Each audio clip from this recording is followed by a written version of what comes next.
வேளையிலும் தேவனுடைய வார்த்தையை உங்களோடு பகிர்ந்து கொள்ள ஆண்டவர் கொடுத்த கிருபைக்காக நம் தேவனை ஸ்தோத்திரிக்கிறேன். அல்லேலூயா. இந்த செய்தி பரிசுத்த ஆவியின் அபிஷேகம், அதை காத்துக்கொள்வது எப்படி என்பதான கடந்த திங்கட்கிழமை செய்திக்காக வேத வசனத்தை வாசித்து ஜெபித்த வேளையில் எனக்குள்ள ஒரு செய்தி ஆதியாகமம் 1ஆம் அதிகாரம் முதல் வசனத்தில் உள்ள 7 தத்துவங்கள் உள்ள அந்த வசனத்தில் 7 தத்துவங்கள், அதைத்தான் தியானிச்சு அதை குறிச்சுக்கிட்டு இருந்தோம். திங்கட்கிழமை மத்தியானத்துல ஒரு ஊழியக்கார சகோதரர் போன் பண்ணி அந்த வசனத்தில் இருந்து சில விளக்கங்களை என்னிடத்துல கேட்டார்.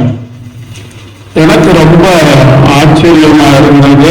தேவ ஆவியானவருடைய கிரியையை நான் அறிந்து கொள்ளும்படியாக இருந்தது. அவர் 4ஆம் வசனத்தை வாசிக்கும் போது, ஆதியிலே தேவன் வானத்தையும் பூமியையும் சிருஷ்டித்தார் என்று தமிழ்ல வாசிக்கிறோம்.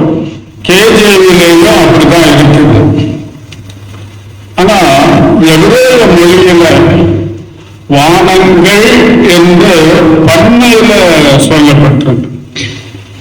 அது வேறு ஆங்கில மொழிபெயர்ப்புகள்ல, சில மொழிபெயர்ப்புகள்ல வானங்கள் ஹெவன்ஸ் அப்படின்னு சொல்லி கொடுக்கப்பட்டதை அவர் படிச்சுட்டு இது எபிரேய மொழியில எப்படி இருக்குதுன்னு சொல்லி கேட்டார். நான் அதற்கான விளக்கங்களை சொல்லிட்டு எனக்கு அப்புறம் இதை செய்தியா கொடுக்கிறத விட வேத பாடமாக பைபிள் ஸ்டடியா கொடுக்கிறதான சரியானது அப்படின்னு சொல்லி எனக்குள்ள 2-3 நாளாகவே அதுக்கு சரியானபடி செய்திக்கான காரியம் இல்லையே, இது ஸ்டடிக்கான காரியம் ஆச்சுதே அப்படின்னு சொல்லி யோசிச்சு ஐயா புதன்கிழமை போன் பண்ணாங்க, இந்த வாரம் வாங்க அப்படின்னு சொல்லி. அப்புறம் நான் அதைத்தான் சிந்தனை பண்ணேன். ஆனா வெள்ளிக்கிழமை வழக்கத்தின்படி வேதத்தை வாசித்து ஜெபித்து வேதத்தை வாசிக்கும் போது லேவியராகமம் 6ஆவது அதிகாரத்தில் உள்ளதான ஒரு வசனம் எனக்கு ஆழமாக பதிந்தது. லேவியராகமம் 6ஆவது அதிகாரம் 12, 13 ஆகிய வசனங்கள்.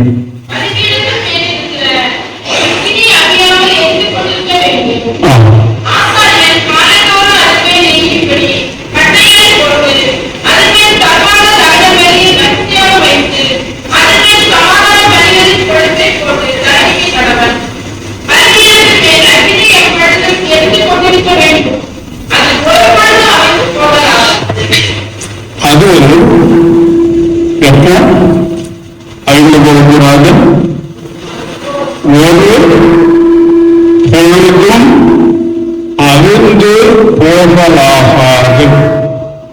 இந்த வசனம்தான் நான் ஆண்டவரோட கேட்டு அந்த ஸ்டடியை கொடுக்கிறத பார்க்கலாம் செய்தியாக பயனுள்ள ஒரு செய்தியா இருக்கணும்னு சொல்லி கேட்டது. இந்த வசனத்தை படிக்கும் போது இன்றைய தேவை மாத்திரமல்ல, கிறிஸ்தவ வாழ்க்கையில் என்றும் தேவையான ஒரு காரியம் அங்கு சொல்லப்பட்டிருக்கு. நாம அதிகமாக எல்லாருமே புதிய ஏற்பாடு தான் நாம படிக்கிறோம் இல்லையா? எல்லாருமே சிலர் பைபிளை எடுத்துட்டு வர மாட்டாங்க, எடுத்துக்கிட மாட்டாங்க, எதைத்தான் வச்சிருப்பாங்க, புதிய ஏற்பாடு போதும் அப்படின்னு சொல்லி யோசிப்பாங்க. ஆனா புதிய ஏற்பாட்டிற்கான அஸ்திவாரம் எதுதான்? பழைய ஏற்பாடு. பழைய ஏற்பாட்டிற்கும் அஸ்திவாரம் நியாயப்பிரமாண புஸ்தகங்கள் 5: ஆதியாகமம், யாத்திராகமம், லேவியராகமம், எண்ணாகமம், உபாகமம் ஆகிய இந்த 5 நியாயப்பிரமாண புஸ்தகங்கள் தான் வேதத்திற்கு அஸ்திவாரமானது. அதுதான் கிறிஸ்தவத்திற்கு அஸ்திவாரமானது. யூதர்களுக்கு மாத்திரமல்ல, இயேசு கிறிஸ்துவை தேவனாக, இரட்சகராக, மீட்பராக விசுவாசித்து ஏற்றுக்கொண்ட ஒவ்வொருவருக்கும் அடித்தளமானது நியாயப்பிரமாண புஸ்தகம். நியாயப்பிரமாண புஸ்தகத்தின் படிதான் தீர்க்க தரிசனம் சொல்லணும். அதுக்கு புறம்பாக எந்த ஒரு தீர்க்க தரிசனமும் சொல்ல முடியாது.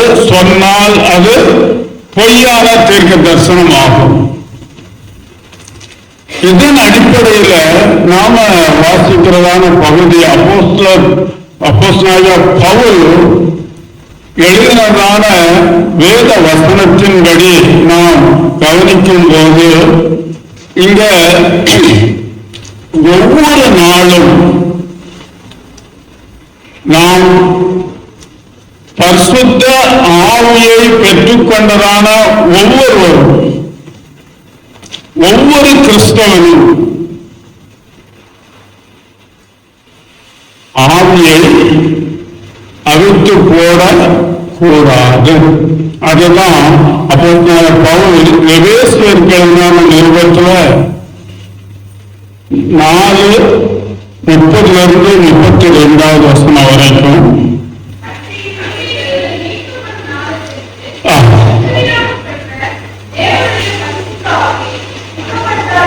தேவனுடைய பரிசுத்த ஆவியை துக்கப்படுத்தாதிருங்கள்.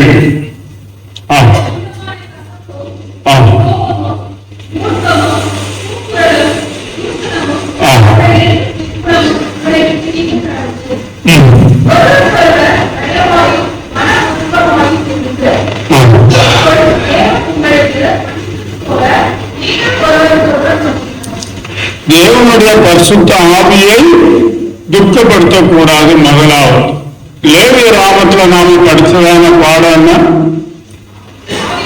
அக்கினி என்ன செய்வது இருக்கணும்? எரிந்து கொண்டே இருக்க வேண்டும். அது எந்த அக்கினி? இங்க 6வது அதிகாரத்துல ஆண்டவர் அதை சொல்லிட்டு அதை நிறைவேற்றினது லேவியராகமம் 9வது அதிகாரம் 22 24 வரைக்கும் வாசியுங்கள்.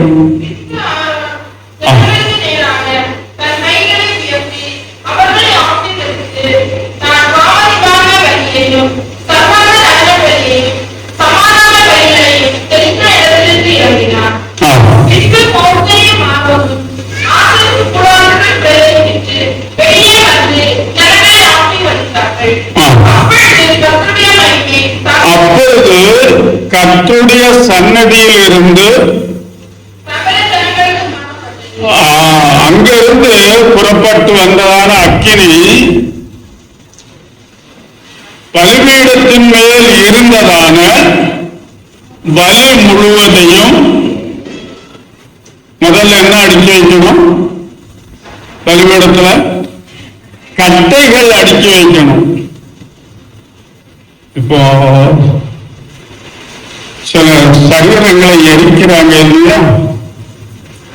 அப்ப என்ன செய்வாங்க? முதல்ல கட்டைகளை அடுக்கி, அப்புறம் எருவாக்கிய வச்சு, அதுக்கப்புறம் சடலத்தை வச்சு, அதுக்கு மேல எருவாக்கிய வச்சுதான் அக்கினி போடுறாங்க. கட்டைகளை அடுக்கி ஆண்டவர் 7 விதமான பலிகளை சொன்னார். 7 விதம் சொல்லும்போது 9 பலிகள்.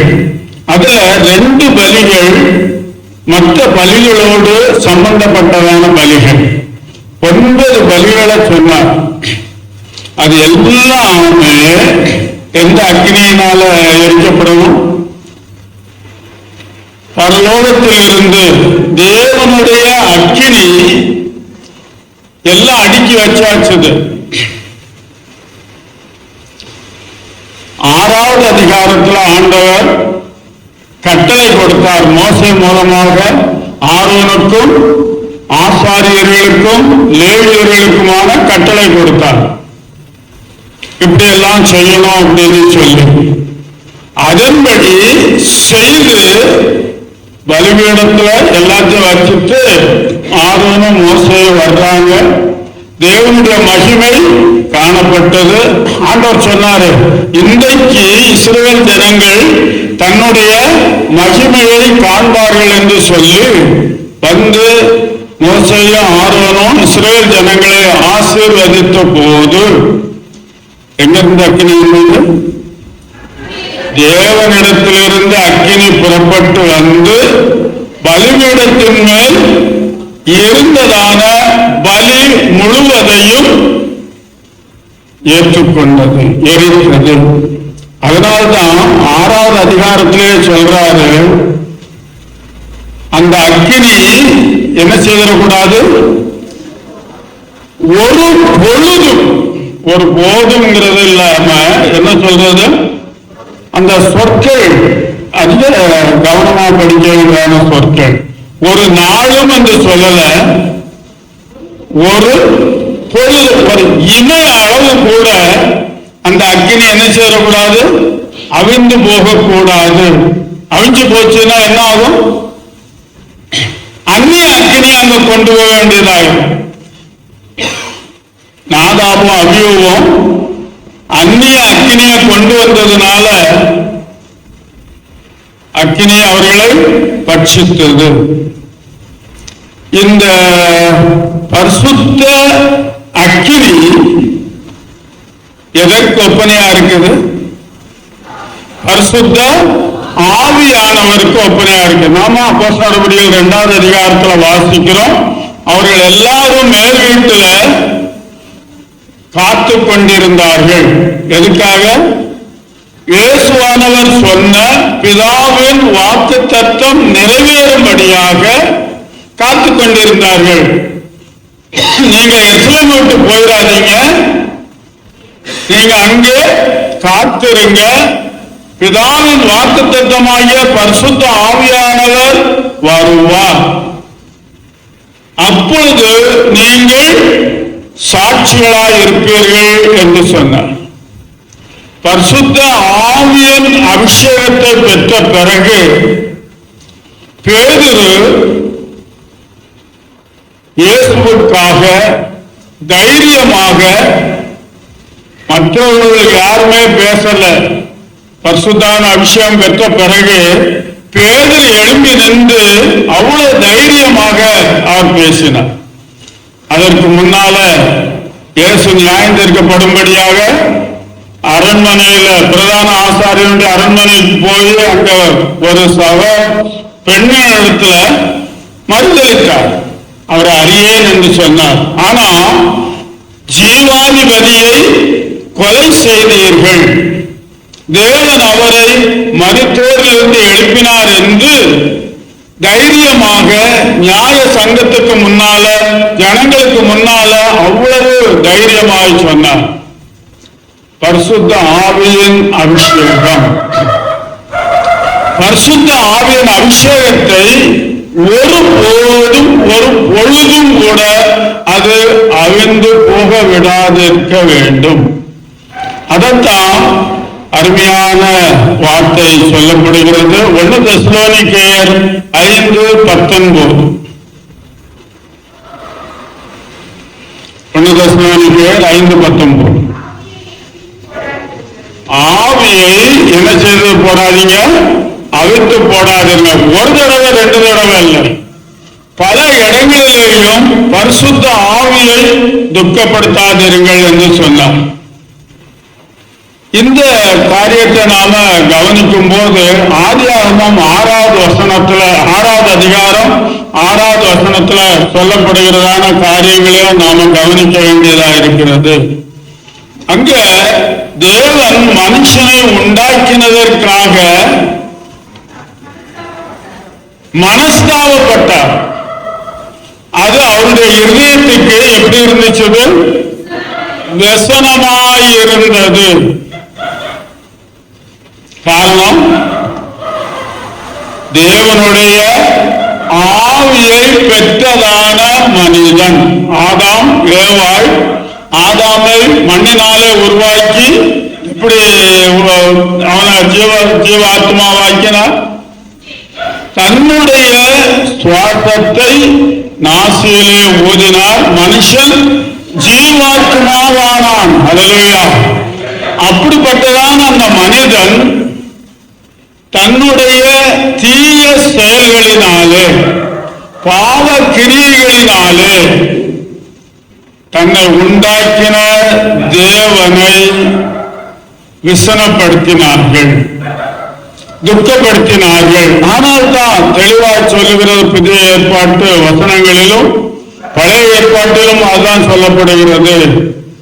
என்ன செய்யாதீங்க? பரிசுத்த ஆவியை துக்கப்படுத்தாதிருங்கள். அப்படி துக்கப்படுத்தினால அன்றைக்கு இருந்ததான ஜனங்கள் முழுவதையும் தேவன் அழிக்க சித்தமானார். அதுல ஒரே ஒரு குடும்பம், நோவாவும் அவனோடு கூட இருந்ததான குடும்பமும் பாதுகாக்கப்பட்டார்கள். அந்த 6வது அதிகாரத்தை சொல்லும் போது நோவாவுக்கும் கர்த்தருடைய கண்களில் கிருபை கிடைத்தது. காரணம், நோவா தேவனோடு சஞ்சரித்துக் கொண்டிருந்தான் என்று அங்கே சொல்லப்படுகிறது. ஏனோக்கு தேவனோடு சஞ்சரித்துக் கொண்டிருந்தார். அப்போ 2 பேர் சிநேகமாய் இருக்க வேண்டுமானால் யாரையாவது ஒருவர் துக்கப்படுத்தினா சிநேகமா இருக்க முடியுமா? பேச முடியுமா? சிநேகிதர்கள் 2 பேர். அதுல ஒருவருக்கு மனஸ்தாபத்தை உண்டாக்கும் வார்த்தையை பேசினால் அவருடைய சிநேகம் என்ன செய்து போகும்? முறிந்து போகும். அப்படியானால் தேவ ஆவியை பெற்றதான நாம் என்ன செய்யணும்? ஒவ்வொரு நாளும் அந்த லேவியரான புத்தகத்தை நீங்க கொஞ்சம் கருத்தா படிச்சு பாருங்க. அது என்ன சொல்றாரு? காலையிலேயும் மாலையிலேயும் பலிகள் செலுத்தப்பட வேண்டும். எப்பவும் அந்த பலிபீடத்தில் அக்கினி எரிந்து கொண்டே இருக்க வேண்டும். ஒரு பொழுதும் அது அவிழ்ந்து போகலாகாது. இது இன்றைக்கு நம்முடைய சரீரம்தான் அவருக்கு ஏற்ற பலிபீடம். அத ரோமர் நிருபத்துல அப்போஸ்தலனாகிய பவுல் எழுதும் போது 12:1 வாசிங்க.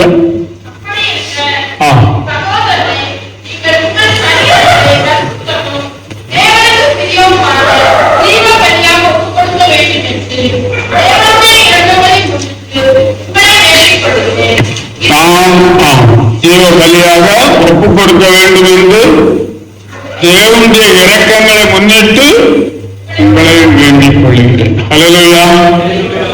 தேவனுடைய இரக்கங்களை முன்னிட்டு நான் வேண்டிக் கொள்கிறேன் சொல்றாரு. என்ன? நம்முடைய சரீரத்தை என்ன பலியாக ஒப்பு கொடுக்கணுமா? ஜீவ பலியாக. அன்றைக்கு காளை, ஆடு, மாடு எதுவானாலும் பலிபீடத்தில் வச்சு அது எரிக்கப்பட்டது. ஆனால் பரிசுத்த ஆவி நமக்குள்ளே வரும்போது நம்மில் இருக்கிறதான எந்த காரியங்கள் எரிக்கப்படுது? தேவனுக்கு பிரியமில்லாத காரியங்கள் எரிக்கப்பட்டு சுத்தமாக்கப்படுகிறது. எப்படி? பொண்ணு எப்படி சுத்தமாக்கப்படும்? அக்னியினாலே சுத்திகரிக்கப்படுகிறது. சுத்த பொன்னாக விளங்க வேண்டுமானால் அதுக்கு என்னது வேண்டியது இருக்குது? அக்கினி. அவர் என்னை சோதித்த பின் பொன்னாக விளங்குவேன். அல்லேலூயா. அப்போ நம்ம எப்படி சோதிக்கிறார்? பரிசுத்த ஆவி நமக்குள் வந்து தீய காரியங்களை விட்டு விலகி ஜீவிக்கும்படியாக, அவைகள் சாம்பலாய் போகும்படியாக தேவ ஆவியானவர் நமக்குள்ளாக இருக்கிறார். அல்லேலூயா. அப்போ அது அவிழ்ந்து போகாம இருக்கணும்னா என்ன செய்யணும்? 2 காரியங்கள் செய்யணும். ஒன்று, தேவ வசனத்தை கொண்டு அனுதினமும் அதிகாலையிலையும் சரி மதியத்திலையும் சரி எல்லா நேரங்களிலும், சங்கீதம் 1 என்ன சொல்லி இருக்குது? அவருடைய வேதத்தில் இரவும் பகலும் தியானமாயிருக்கிற மனுஷன் பாக்கியவான். ஆவி அவிந்து போகாது இருக்க வேண்டுமானால், நாம் பெற்ற பரிசுத்த ஆவி அது அணைந்து போகாமல் அவிந்து போகாமல் எப்பொழுதும் எரிந்து கொண்டே இருக்க வேண்டுமானால் அதற்கு தேவையானது என்ன? வேத வசனம். அது நமக்குள்ளாக இரவும் பகலும். உன்னத பாட்டுகளின் புஸ்தகத்தில் சொல்றாங்க, சாலமோன் பாடுறாரு, நான் நித்திரை பண்ணினேன், என் இதயமோ விழித்திருந்தது. எனக்கு அந்த வசனம் ரொம்ப விருப்பமான ஒரு வசனம். எல்லா இடங்களிலும் இருதயம்னு சொல்லிட்டு அதை மட்டும் மொழிபெயர்க்கும் போது இதயம் என்று சொல்லி மொழிபெயர்த்திருக்கிறாங்க. அதுக்காக ஆண்டவருக்கு நன்றி சொல்றேன். இருதயம் என்ன? உதயம் இரு பிளஸ் உதயம், 2 எண்ணம் நம்ம இருதயத்துல இருந்தா வெளிவருது. அப்படிதானா இல்லையா? நல்லதும் கெட்டதும் எங்க இருந்தா வருது? இருதயத்துல இருந்தா வருது. ஆனாதான் இருதயம் அப்படின்னு சொல்லி பேர் வச்சிருக்காங்க. ஆனா அந்த வசனத்துல மட்டும் என்ன சொல்லுது? உன்னத பாட்டு 5:1 நினைக்கிறேன். என் இதயமோ விழித்திருந்தது. அல்லேலூயா. காரணம் என்ன? இப்ப 2 உதயம் அல்ல, இதமான உதயம். என்ன உதயம்? தேவனுடைய வார்த்தை நமக்குள் இருப்பதனால் தீயவை அந்த பரிசுத்த ஆவியின் அக்கினியினாலே சுட்டரிக்கப்பட்டபடியினால் எத்தனை உதயம் இல்லை? 2 உதயம் இல்லை, ஒரே ஒரு உதயம். நன்மை என்னதென்று அறியும் உதயம். அப்போ நாம இரவும் பகலும் இந்த வேத வசனம் நமக்குள்ளாக இருக்கும் போது ஒவ்வொரு நாளும், இன்னைக்கு படிச்சிருக்கிறோமே நாளைக்கு படிச்சுக்கிடலாம், நாளை கழிச்சு படிச்சுக்கலாங்கிறது இல்லை.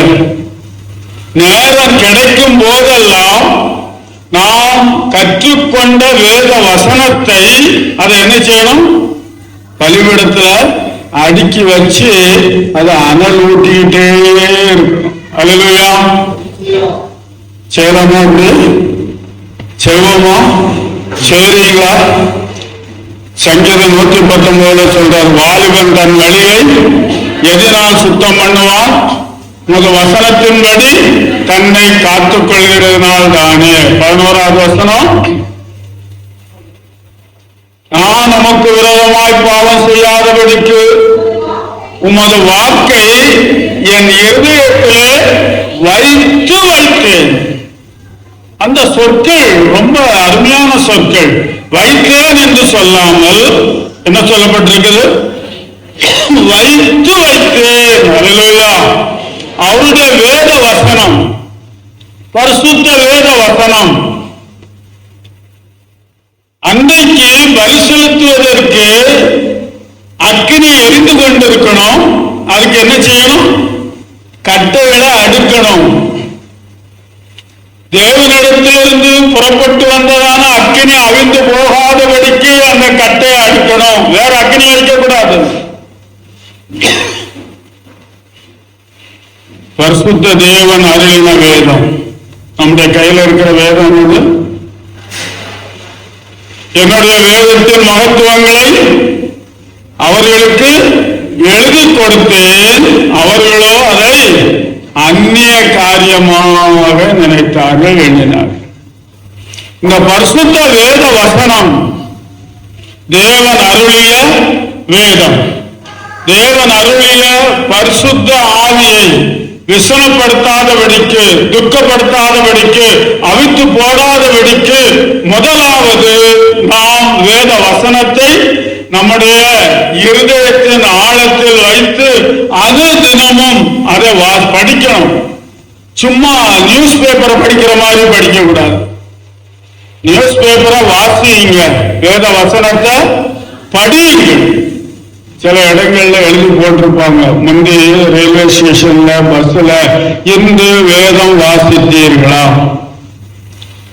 நல்லதுதான். ஆனா இயேசுவை அறிந்து கொண்டதான நாம் கற்றுக்கொள்ள வேண்டும், வேதத்தை கற்றுக்கொள்ள வேண்டும். செய்தித்தாளை படிச்சா அது காலையில ஒரு செய்தி இருக்கும், மாலையில ஒரு செய்தி இருக்கும்.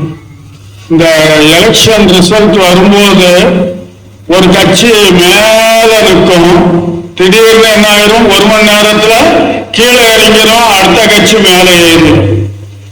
இதுதான் செய்தி. ஆனா இது என்னது, என்ன வார்த்தை? என்ன வார்த்தை? ஜீவனுள்ள வார்த்தை, நித்திய ஜீவ வசனங்கள் உம்மிடத்தில் உண்டு. இயேசு சொன்ன ஒவ்வொரு வார்த்தையும் அழிந்து போகாது. ஆனால் தான் சொன்னாரு, வானமும் பூமியும் ஒழிந்து போகும், என்ற வார்த்தைகளோ ஒருபோதும் அழியாது. இந்த வார்த்தையை நம்முடைய இருதயத்தில் வைத்திருந்து திரும்ப திரும்ப படிக்கணும். கர்த்தருடைய பரிசுத்த நாமத்திற்கு மகிமை உண்டாவதாக. நான் சின்ன வயசுலேயே படிச்சதான வேத வசனங்களும் இன்றைக்கு நான் திரும்பவும் படிக்கிறேன். அது ஒவ்வொரு நாளும் புதிய புதிய அனுபவத்தை எனக்கு கொடுக்கிறதா இருக்கிறது. அல்லேலூயா. கர்த்தருடைய பரிசுத்த நாமத்திற்கு மகிமை உண்டாவதாக. நாம யாத்ரா புத்தகம் கடைசி அதிகாரத்துல வாசிக்கிறோம். ஆசரிப்பு கூடாரம் எல்லாவற்றையும் மோசே தேவனிடத்திலிருந்து கட்டளை பெற்றபடி செய்து முடித்தார்கள். ஆனா அன்றைக்கு பலி செலுத்தல. லேவியராகமம் 6வது அதிகாரத்துல இந்த 9வது அதிகாரம் வரைக்கும், 1லிருந்து 1வது அதிகாரத்திலிருந்து 9வது அதிகாரம் வரைக்கும் பலி செலுத்துறதுக்கான சட்ட திட்டங்களை கொடுக்கிறார். 9வது அதிகாரத்துலதான் அக்கினி தேவனிடத்திலிருந்து புறப்பட்டு வந்து அதை சுத்திகரித்தது. அப்ப 6வது அதிகாரத்திலேயே அந்த அக்கினி அழிந்து போகக்கூடாதுன்னு சொன்னாரு. அப்ப அவங்க அக்கினி கொடுத்தல, அந்த என்னென்ன எப்படி எப்படி செய்யணும் என்கிற கட்டளை கொடுத்தார். 9வது அதிகாரத்துல அவர் கொடுத்த கட்டளையின்படி ஆசாரியனாகிய ஆரோனையும் அவருடைய பிள்ளைகளையும் அபிஷேகம் பண்ணி அந்த ஆசரிப்பு கூடாரத்திலுள்ளான அனைத்து பொருட்களையும் பரிசுத்த தைலத்தை கொண்டு அபிஷேகம் பண்ணி அதற்கு பலி செலுத்தும்படியாக முதலாவது ஆரோனுக்காக அவனுடைய பிள்ளைகளுக்காக பலி செலுத்த வேண்டியதாயிற்று. அடுத்தபடியாக ஜனங்கள் எல்லாருக்காகவும் பலி செலுத்தும் போதுதான் பலிய எல்லாத்தையும் ஆண்டவர் சொன்ன கட்டளையின்படி பலிபீடத்தில் அடுக்கி வைக்கும் போதுதான் தேவனிடத்திலிருந்து வந்த அக்கினி அதை பட்சித்தது. அன்றையில இருந்து ஒரு நாளும் அவர்கள் அந்த அக்கினிய அவிழ்ந்து போகாதபடிக்க காத்துக் கொண்டார்கள். அது எப்போ அவிஞ்சு போச்சுது? எப்போ அவிஞ்சு போச்சுது? யாராவது கொஞ்சம் யோசனை சொல்லுங்களா?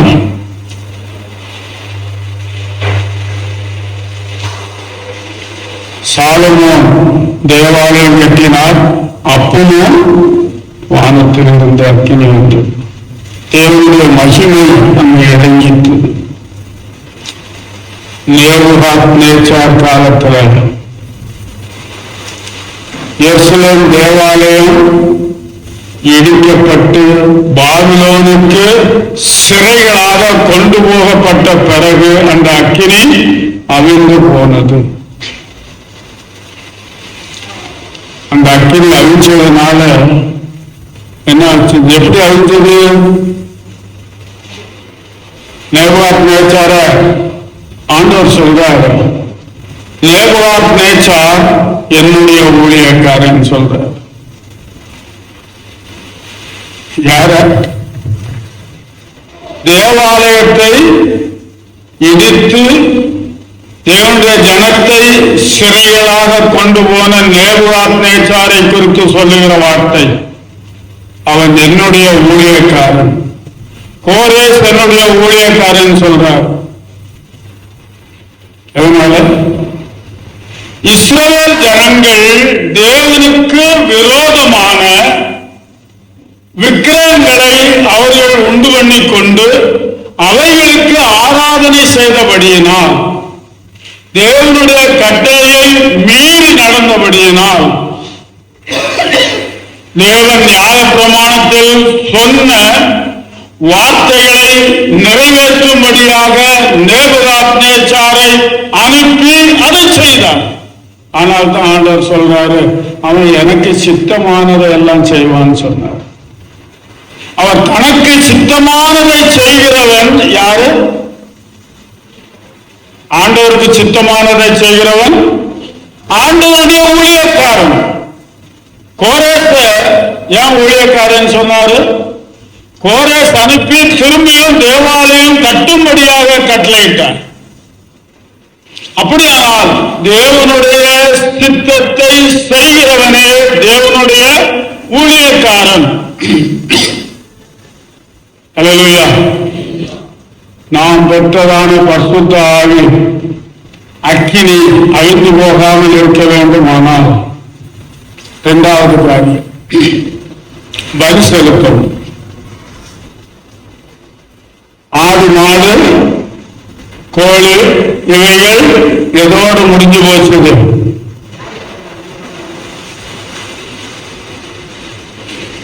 எப்படி முடிஞ்சு போச்சது? இயேசு கிறிஸ்து நமக்காக சிலுவையில் ஆணி அடிக்கப்பட்டு ரத்தம் சிந்தி மரித்த போது தேவாலயத்தின் திரைச்சீலை மேலிருந்து கீழே இரண்டாக கிழிந்தது. அதுக்கு அர்த்தம் என்ன? இதோட தடையா இருக்கிற எல்லாவற்றையும் அவர் தகர்த்து எறிந்ததற்கு அது அடையாளமாக இருந்தது. இனி இந்த நியாய பிரமாணத்தில் சொல்லப்பட்டிருக்கிறதான பலிகள் செலுத்த வேண்டிய அவசியமில்லை. அதுக்கு பதிலா என்ன பலி செலுத்தணும்? அது அந்த லேவிய ராமத்துல 2 காரியங்கள் சொல்லப்படுது. ஸ்தோத்திர பலி. அல்லேலூயா. புதிய ஏற்பாட்டில் இல்ல, எங்கே வந்துட்டது? பலி செலுத்துறதான அந்த இடத்திலேயே ஸ்தோத்திர பலி. அல்லேலூயா. அல்லேலூயா. அந்த நாட்களிலேயும் தேவனுக்கு மகிமை உண்டாவதாக என்கிறதான வார்த்தை அங்கேயே உண்டாயிற்று. ஸ்தோத்திர பலி செலுத்துகிறது. அதனால்தான் எபிரேய நிருபக்காரன் 13வது அதிகாரத்துல சொல்லுகிறதான வார்த்தை. ஹல்லேலூயா.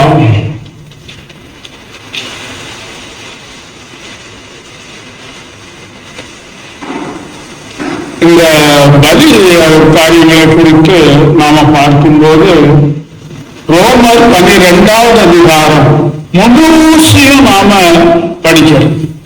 அதே போல எபிரேயர் 13வது அதிகாரத்தையும் நாம படிக்க வேண்டியது. எபிரேயர் 13:15. அவருடைய நாமத்தை துதிக்கும் உதடுகளின் கனியாகிய ஸ்தோத்திர பலியை அவர் முன்னால் எப்போதும் தேவனுக்கு செலுத்தப்படும். என்ன பதில் செலுத்தணும்? ஆமா, ஆடு மாடு எந்த பலியை செலுத்த வேண்டியதில்லை. என்ன பலி செலுத்தணும்? ஸ்தோத்திர பலி. உதடுகளின் கனியாகிய ஸ்தோத்திர பலி எப்பெல்லாம் செலுத்தணும்? காலையில ஒரு நேரம், படுக்கும்போது ஒரு நேரம், சாப்பிடும்போது ஒரு நேரம். அப்படிதானே? எப்படி சொல்லி இருக்குது? எப்போதும் சொல்லிக் கொண்டிருக்க வேண்டும். அத சொன்னதுல ஒரு மனுஷனை குறித்து வேதம் தெளிவாக சொல்லுகிறது. யோபு எப்ப தோற்றம் பண்ணார்? யோபு எப்ப தோற்றம் பண்ணாரு? பிள்ளைகள் பிறந்த உடனே, முதல் பையன் பிறந்த உடனே, ஆண்டவரே எனக்கு ஒரு பையனை கொடுத்தீரேன்னு சொல்லி தோற்றம் பண்ணாரா? பண்ணாரு. ஏன்னா அவர் பிள்ளைகளுக்காக பலி செலுத்தினார் என்று சொல்லும் போது அதெல்லாம் உண்டு. எப்பவும் தோற்றம் பண்ணாரு. தனக்குரிய எல்லாம் இழந்த போது அவருடைய மனைவி வந்து, ஏய்யா நீ இன்னும் உன் உத்தமத்திலேயே இருக்கிற, நீ தேவனை தூஷித்து உன் ஜீவனை விட்டு, இந்த அம்மா ஒரு படுற பாட்டை முன்னால உட்கார்ந்து பார்க்க முடியல, வேதனைப்பட்டுதான் அந்த வார்த்தையை சொல்றாங்க. அப்போ சொல்ற, தேவனிடத்திலிருந்து நல்லதை பெறும்போது ஆண்டவரே உங்களுக்கு ஸ்தோத்திரம் சொன்னோம். கர்த்தர் கொடுத்தார், கர்த்தர் எடுத்தார், அவருடைய நாமத்துக்கு ஸ்தோத்திரம். அல்லேலூயா. எப்பமாவது சொல்றோமா? அப்படி ஏதாவது ஒரு காரியம் நமக்கு எதிராக நடக்கும் போது, நாம விரும்பாதது நடக்கும் போது என்ன சொல்றோம்? ஏன்தான் ஆண்டவர் எனக்கு இப்படி செய்வாரோன்னு தான் சொல்றதே தவிர, நான் இதை சிந்திக்கும் போது என்னையே நான் கொஞ்சம் எட்டி பார்த்தேன். இப்படி சொல்லியா போதிக்கிறனா ஆவாடம்னா போகக்கூடாதுன்னு சொல்லி பவுல் சொல்றாரு. நான் திருமணமான புதுசுல என் மனைவி அவ சிபிஎம்ல ஊழியத்தில் இருந்தவர். ஏதாவது ஒரு பொருள் கை தவறி கீழே விழுந்துட்டாலும் ஐயோ போச்சேன்னு சொல்ல மாட்டான். ஆண்டவரே உமக்கு ஸ்தோத்திரம். நான் அவர்கிட்ட இருந்து படிச்ச முதல் பாடம். ஏதோ வசனம் கற்றுக் கொடுத்தாலும் அவன் எனக்கு கற்றுக் கொடுத்த முதல் பாடம், கர்த்தருடைய பரிசுத்த நாமத்திற்கு மகிமை உண்டாயினார். என்ன நடந்தாலும் சரி, ஒவ்வொரு நேரத்திலேயும் ஆண்டவரே உமக்கு ஸ்தோத்திரம் சொல்லுவோமா? சொல்றோமா? அப்படி செய்தார் தேவனுடைய பரிசுத்த ஆவியை நாம் துக்கப்படுத்துகிறதில்லை, அவரை மகிமைப்படுத்துகிறோம். ரோமர் 8:28 என்ன சொல்றாரு? எல்லாம் நன்மைக்கு ஏதுவாக நடக்கிறது என்று அறிந்திருக்கிறோம். அல்லேலூயா. அப்படி அறிந்திருந்தால் நாம எப்பவுமே ஆண்டவருக்கு நன்றி பலி, உதவிகளின் கனியாகிய ஸ்தோத்திர பலியை செலுத்துவோம். அப்போ ஆண்டவர் என்ன செய்தார்? யோபினுடைய சிறையிருப்பை மாற்றினார். முன்னிலைமையை காட்டிலும் பின்னால 2 மடங்கா அவரை ஆசீர்வதித்தார் ஆண்டவர். இதையெல்லாம் தெரிஞ்சும் நாம எப்படி இருக்கிறோம்? பலிபீடத்துல இருக்கிறதான அக்கினி என்ன செய்யக்கூடாது? அவிழ்ந்து போகக்கூடாது. இதுதான் இன்றைக்கு தேவன் நமக்கு கொடுக்கிறதான செய்தி. ஆவியை துக்கப்படுத்தாதீங்க, துக்கப்படுத்த மாட்டோம் என்று சொல்லுவோம். தேவனை விசனப்படுத்தக்கூடாது. தேவனை என்ன செய்யணும்? சந்தோஷத்தோடு ஸ்தோத்திர பலியிட்டு ஒரு நேரத்துல கூட நம்முடைய வாயிலிருந்து ஸ்தோத்திரம் அல்லேலூயா ஆண்டவரே உங்களுக்கு நன்றி என்கிற வார்த்தை தான் வரணுமே தவிர இரவும் பகலும் அவருடைய வசனம் நமக்குள்ள இருக்கும். அதுதான் நாம அந்த அக்கினியை அவிய விடாதபடிக்கு பார்க்கிறது. அடுத்தபடியாக அந்த இஸ்ரேல் ஜனங்களுக்கு கொடுத்த கட்டளை, காலையிலையும் பலி செலுத்தணும், சாயந்தரமும் பலி செலுத்தணும். ஏன்னா அந்த கட்டை எரிஞ்சு அவிழ்ந்து போகக்கூடாது. அப்படி எரிஞ்சிட்டு இருக்கும் போது வேற கட்டையை வைக்கணும். அது அணைஞ்ச பிறகு கட்டையை வச்சு ஊதிட்டு இருக்க கூடாது.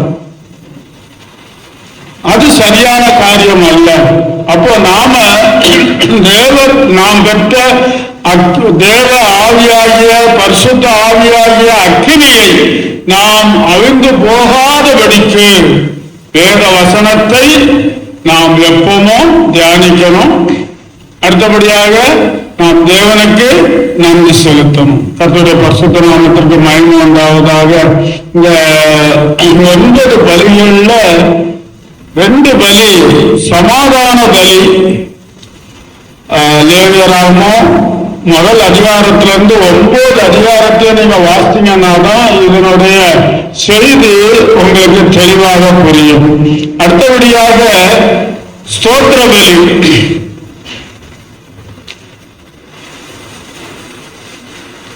சமாதான பலி, ஸ்தோத்திர பலி. இந்த இதோட பொருத்தனை பலி அதோட இணைந்ததுதான் உற்சாக பலியோட சேர்ந்த குற்ற நிவாரண பலி, பொருத்தனை பலி. இதனுடன் இணைந்தது உற்சாக பலி.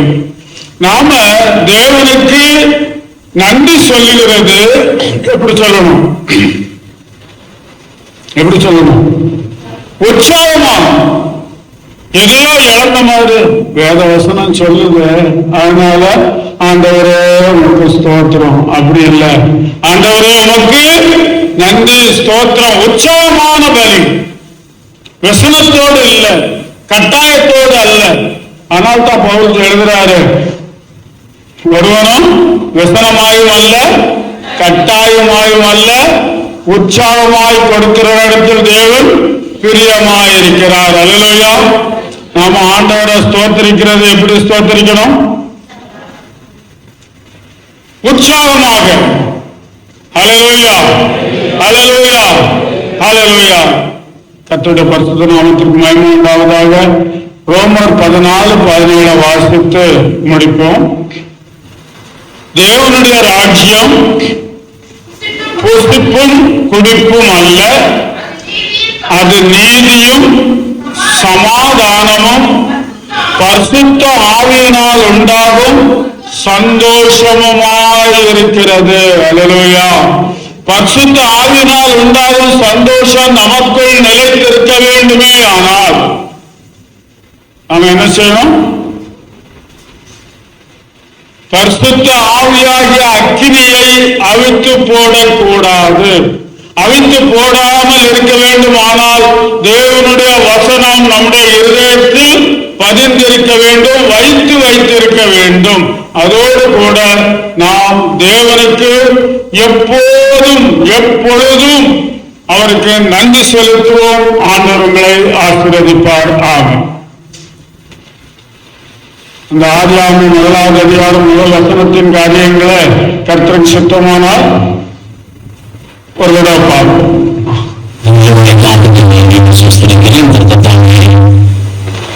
நமக்கு சொல்லி கொடுத்தபடி தேவன் நமக்கு கொடுத்திருக்கிற அந்த அக்கினியை அமைத்து போடாதபடிக்கு இருக்கணும். ஆண்டவர் ரட்சிக்கக்கூடிய நாளிலே இந்த பரிசுத்த அக்கினியை நமக்குள்ளே கொடுத்திருக்கிறார்.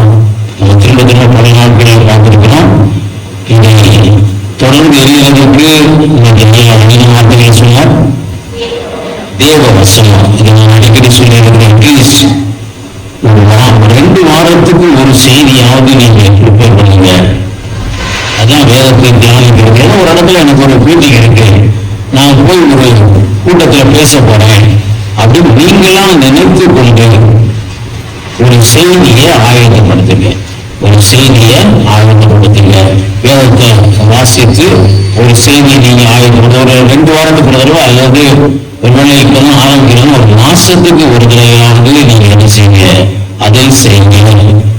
அதுதான் நான் கடந்த முறை சமூகத்தில் சொல்லியிருந்தேன். அதை நீங்க தியானம் பண்ணி நீங்க என்ன செய்யுங்க. யாராவது பேச போறோம்னு நினைச்சு நீங்க தியானம் பண்ணுங்க. அப்பொழுது இந்த அக்கினி விளைவுகளை செய்யும் எரிந்து கொண்டே இருக்கும். 2வது சொன்ன காரியங்கள் ஸ்தோத்திர பலி. நமக்கு தெரியும், நம்ம ஆராதிக்கிறோம், தேவனை ஆராதிக்கிறோம்.